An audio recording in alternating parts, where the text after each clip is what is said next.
Living live, ABC Cake Decorating Supplies. They're going to be here showing us how to decorate a cake using fondant. I can't wait.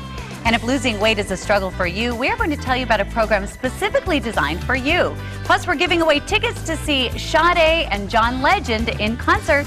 That's Monday at 11 o'clock.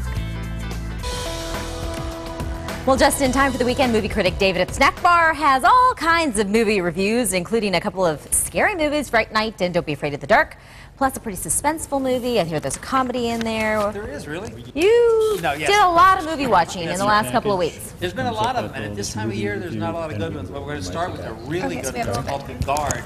This is Brendan Gleeson as a member of the police force. He's a sergeant. They call it The Guard in Ireland.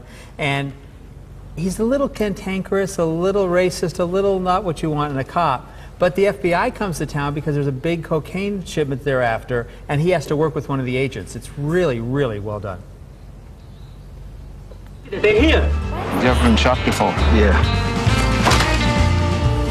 Does it hurt?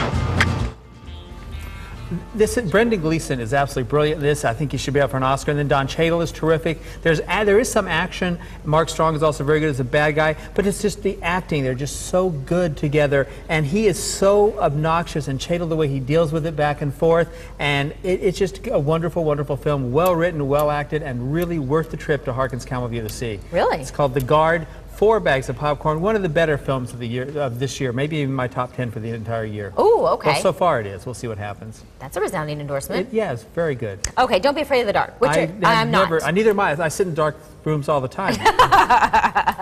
That's a segment for another therapist. Yeah, well, that's where they show movies, is in dark rooms. This is a remake of a 1983 made-for-TV movie. It's produced and written by Guillermo del Toro, who's done Pan's Labyrinth and The Devil's Backbone, some really creepy stuff. So we hope that it's going to be like that.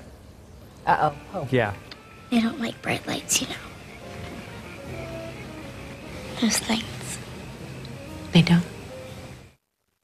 That's Bailey Madison as the young Sally. She comes to live with her dad, who's played by Guy Pearce, and that's Katie Holmes as the girlfriend who's supposed to, she's supposed to be like eventually. And the house she finds at the house has a basement where there's creatures down there that are calling to her, and it's supposed to be scary, and it's not. There's a few bumps here and there, but what's worse about it is that these are the dumbest people you've ever seen in film. I mean, just the stupidest, worst parents ever. People in horror movies are usually dumb, otherwise they wouldn't get killed 3/4 of the time. Right. But this time, you're almost hoping they die because they're so stupid.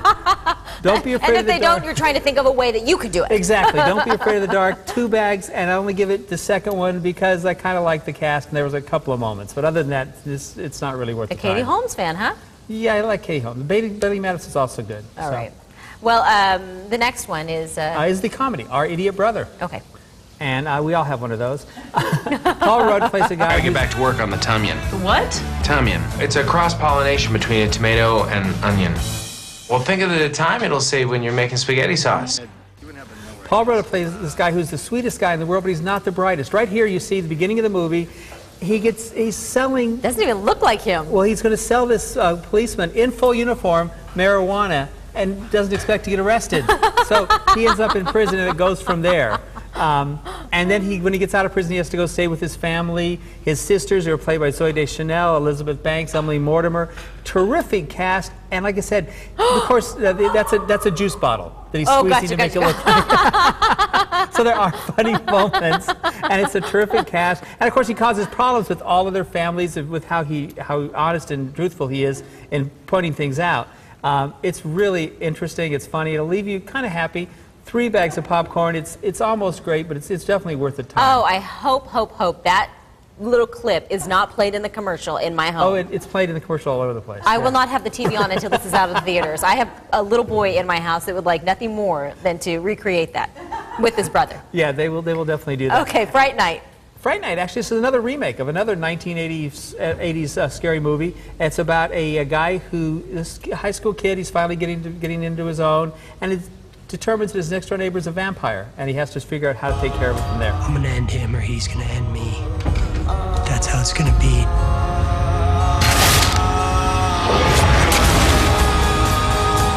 That's Colin Farrell as the vampire, and no one believes him. First, no one believes his friend.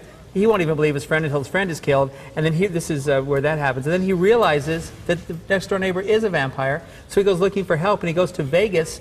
They're in Vegas. He goes to one of the hotels. There's a guy there whose whole act is that he's a vampire killer. So he enlists him to help. And he's an actor. He's not really a vampire killer. But it works. This is not, the first one had kind of funny moments. This one has very few. This is an effective thriller. It's vampires like they should be, where they actually die in the sunlight and you can stake them, and they're creepy, horrible people. So it works on many levels. Fright Night, 3 bags of popcorn. It's not the best vampire movie, but it's a good one. It's like a little bit of chill. This will do it for you. Yeah, I don't know, I think I have issues with you saying it works. It works. It's the vampires that actually do die when you stake them, and they do die when... And when the sunlight hits, they don't sparkle. Yeah, no one's in love with this guy. I know, I just can't do vampires in any way, shape, or form. So I might be okay with Conan the Barbarian. Not if you like a good film. Another remake. This the whole show's 3 out of 5. This is all about the eye candy for me. Just bring it on. Jason Momoa.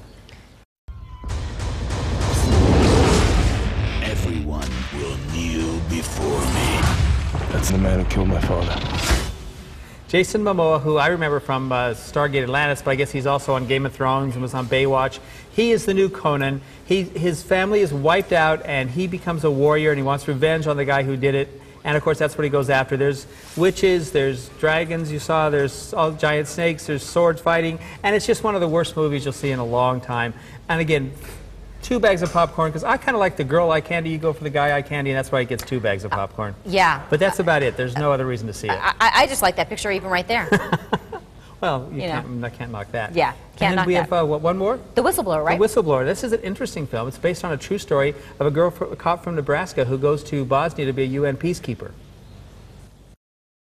You've been hired to represent the U.S. as a beacon of hope, as representatives of our highest aspirations. And she witnesses an atrocity. She witnesses actually sex trafficking, trafficking of women, and the UN just kind of glosses over it, so she blows the whistle on it. And it not only shows you what happens to her and the struggle she has getting it done, it's graphic, and it's not incredibly graphic, but it does show you what happens, and it should make a point of that sex trafficking, human trafficking still continues and does exist throughout the world. It's actually a good movie. It's well worth going up to Camelview to see, and I think you might see her with the nomination at the end of the year. 3 bags of popcorn for this. It's a little slow in places, but it's intense. All right. Well. So there's a few lots of options out there, yeah, lots of for options sure. to see. Okay.